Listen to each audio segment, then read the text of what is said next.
Duka mar uso buge kod gige somo Textbook Center Limited oyawo duka e boma ma Kisumu e chenro mar neno ni kambino yaro bade e yimbo mar Kenya. Jata tije mar Textbook Center Sachin Verma wacho ni dwarogi maduong' en chopo kuom jopiny kuonde ma gintiere ahinya to sani ma ikruok itimo mar yawo sikunde.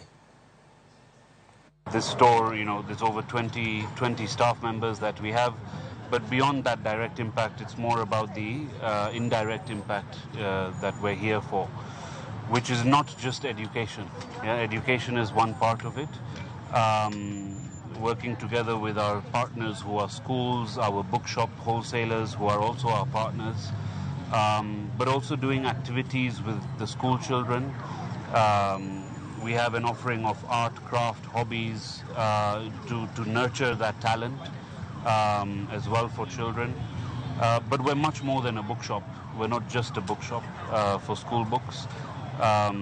Reading books, we want to bring and nurture that reading culture here in the region, not just in Kisumu but beyond to all the counties that are neighboring here. The Ministry of Education highly welcomes Textbook Center to Kisumu, largely because of the value addition and positive impact that you are going to make to the education sector.